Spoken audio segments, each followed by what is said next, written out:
Hello there. Today we are talking to Kathy Cilia. She is the Executive Director of American Medical Technologists, also known as the AMT.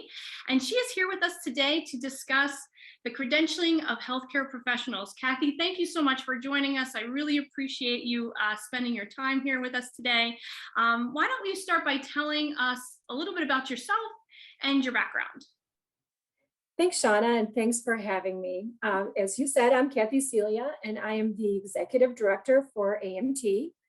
I've been with the organization for about 14 years, but I'm fairly new to the Executive Director role. So I have a science background. I have a BS in biochemistry, and then became certified as a medical technologist, which not just by coincidence happens to be one of the certifications that AMT offers. So I've worked in a hospital laboratory for a while, and then I went on to work in a diagnostic company. And then I started working for professional associations, and that's kind of where I've been the majority of my career. Wonderful. So you have the background, on the ground in the field, and then you moved into the credentialing field. Wonderful. So why don't you tell us a little bit about the AMT, American Medical Technologists, and the credentials it awards, and a little bit about its mission? Sure. Well, AMT has been around for a long time. We've been around since 1939. And we are a certification body. We develop and administer credentialing exams for allied health professionals. We do so in 11 different specialties. And you may ask, what exactly is an allied health professional? It's a term that's being used out there that your audience may not know about. Well, it's a general term that basically describes anyone who is not a doctor or a nurse. It's all the support staff. It's a number of different specialties like lab techs, like medical assistants, phlebotomists, dietitians, ultrasound techs, radiology techs. Those are all considered allied health professionals. So it's a general term that describes these types of practitioners. So in addition to being a credentialing organization, we're also a professional association. So we have, once somebody becomes certified by AMT, they automatically become a member of our association, and they get a number of benefits as a result. So we have an annual meeting, we have state societies, we have a quarterly publication, and so forth. And so these are all the benefits that they get as being part of an association. So we'd like to say that we're a lifelong career partner for those who are certified by us. As far as our mission, it's a pretty standard mission that's on our website. We credential and support our certificates. But truly what we do is that we help assure to the public that the practitioners who are certified by us have the knowledge, the skills, and the aptitude to perform their job role. So the people that are certified by AMT are truly at the front lines of healthcare. And so we have to make sure that they have the competencies that they need in order to provide quality patient care. Mm-hmm. Wonderful. So just to dig a little bit more about something you said. So you said you credential 11 different allied health professionals. And I think that really speaks to the concept that, because as you, in your definition, I thought you did that very, really poignantly. It's anyone who's not a doctor or nurse. And we all know in healthcare, there are quite a few healthcare professionals that are in the field that are not physicians, they are not nurses, but the fact that there exist these professional standards that go along with it says a lot to the fact of their professionalism and how much those individuals have to work in order to maintain those credentials and contribute to that quality of care. So fantastic. So tell me a little bit about how the AMT sets its standards for each credential it awards. So you offer these credentials for 11 different allied health professionals. How is it that you set your standards? How do you know what it is that those healthcare professionals need to know to succeed in the field? Sure. So we have these things called eligibility criteria. So these are basically the education and work experience requirements that are needed in order to sit for our exams. But as far as the exam questions themselves, we perform what's called a job task analysis every 5 years, where we reach out to those who are working in the field and we ask them, what are the responsibilities and the duties that you do on a day-to-day basis? And then we work with our expert committees who review the survey results, and they modify the exam questions, or they develop new ones according to what the survey says. So that's one of the ways that we keep up with the field and make sure that everything is current and relevant. Wow. Of course, we do. That's It's amazing. not just, Yeah. Oh, yeah, sorry. That is I know. amazing. So really the people you credential kind of Yes, give back in through these surveys in order to help maintain the standards to make sure that you're still meeting what's expected of these professionals. right. I find Because that really fascinating. right, as you know, as I'm sure everyone, the field is changing rapidly, and Mhm. so we have to make sure that we keep up with the changes. You know, what is a medical assistant, for instance, doing more of or less of in the field? You know, how is the field evolving, Mhm. and what are they expected to do? And as these changes come up, and as we learn about them, we of course make changes throughout the year as Oh, well. But it's a more structured job task analysis that captures this information, you know, in every 5 years. But you okay. know, it's an ongoing process as well. Wow. So every 5 years is sort of a formal update.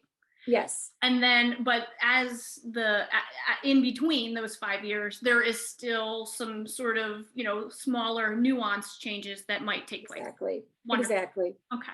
Okay. So very consistently updating, definitely. Yes, And so, you know, I understand that you're a professional organization, so you're not technically, you're not a legal entity, you're not part of a government, but I imagine that there's probably some interaction between those of you at the AMT and every professional organization and maybe your state, local, or federal government. Can you tell me a little bit about how people at the AMT interact with those lawmakers, and what is it that you discuss? sure. Uh, so a professional association plays a very important role in setting the standards for the profession and ensuring that they're the right competencies for healthcare workers.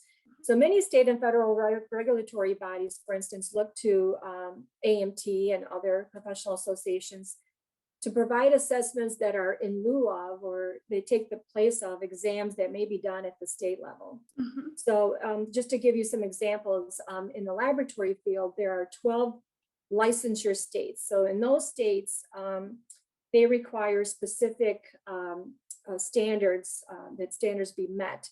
And they accept AMT's exam in meeting those state licensure requirements. So they don't have their own exam, they take our exam in lieu of, Oh, you know, okay. theirs.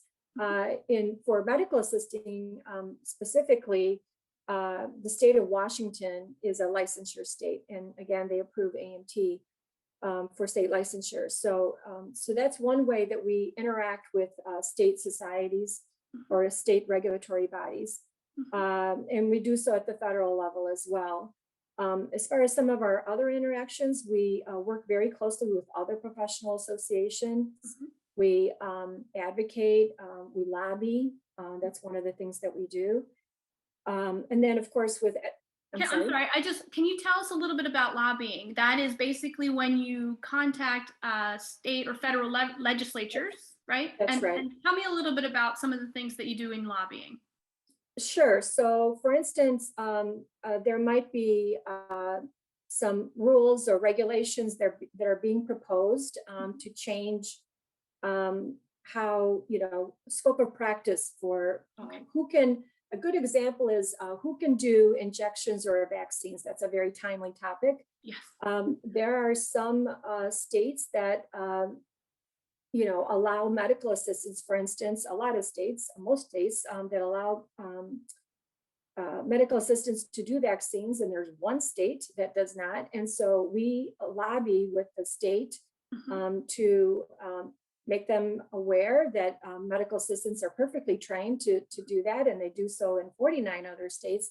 And so we reach out to we either hire lobbyists or we reach out to state legislators, and we ask our members to write letters and so forth. So it's a comprehensive effort to try to change the law or the rules regardless of And a it. lot of that you feel might be not more based on not enough education about the field maybe, and so that you feel like we can educate these lawmakers about this field and what kind of training these individuals are getting so that Oh, they can feel more absolutely. comfortable with that. Absolutely. Wonderful. Absolutely. Fantastic. And tell me about some of your interactions maybe with other professionals in the field. You mentioned professional organizations, but what about employers and, you know, even employees, people who are practicing every day? Right. So we work with, first of all, with educators, Yeah. obviously, because our students are sitting for the exam. So we partner with them and make sure that, we have a content outline of our exam and make sure that the curriculum kind of coincides with what is being taught. But on the employer side, again, we want to make sure that people who go through a program and who are certified are competent, and so when they get out into the workforce, that they meet those expectations of the employers of what they're expected to do in their job role. And so we work with employers in that way, especially, for instance, through the job task analysis. We reach out to employers as Sure. well. Right. Wonderful. Okay. So we mentioned the fact earlier on that the healthcare professions, each individual field is changing rapidly and constantly evolving. How do you think credentialing is going to continue to evolve over time? Well, we're seeing a trend right now called micro credentials. Okay. So the best way to describe that is to think of a credential, and I can actually go through some term definitions because there are a lot of terms being thrown out there that people get mixed up. But that's maybe an additional question Sure. we can talk about. But micro credential is when you take a credential that you have, like a medical assisting certification, you break it down into different components. Oh, So for instance, for a medical assistant, you might get a micro credential in just performing an EKG, or gotcha. another one just in being able to draw blood or taking Wonderful. vitals. So then when you take all of those micro credentials together, you stack them, this is Okay. the stackable credentials, Mhm. and you basically you tell the employer specifically what you're capable of doing. So it's not a broad credential that, you know, but it speaks very specifically to what you can do. And that seems to work very well for employers as well, because they want a flexible workforce. So they want somebody who can do a lot of different things, and they want to know specifically what can someone do. So we're seeing that trend. Mhm. Um, Another trend, obviously, because of COVID, is telemedicine. Right. And that's something that has taken off. It was there before COVID, but Mhm. now obviously it's everywhere. So Mhm. it's just something um, that everyone will be expected to be, a pro at Right, right. right And away. so do you see, for example, the AMT's role in these sort of evolving areas to be a leader and sort of, you know, take up the helm of micro credentials and, you know, and telehealth to make sure that everyone is ready in the field? Yes, we have a number of different certificate programs, which are kind of add-on to the general credential. Hmm. So we do have one in EKG. We're developing one in telemedicine. So yeah, so definitely we are trying to keep up with what's going on in the industry, and making sure that, even as a student, everyone is prepared as possible. But then once you're out in the workforce, because things are changing so rapidly, you have to continue your certification competencies and making sure that you're demonstrating to the employer. So we do our part to make sure that you keep up with all of that. That's wonderful. Well, thank you so much. Well, this has been really great. Thank you so much, Kathy, for taking time out of your busy schedule Yes. to discuss this topic with us. For faculty and students who are viewing this video, you can find additional course materials, resources, and links to primary resource materials on the webpage where you downloaded this video. We look forward to doing more videos like this in the future, and I thank you everybody for taking the time to learn a little bit more about credentialing.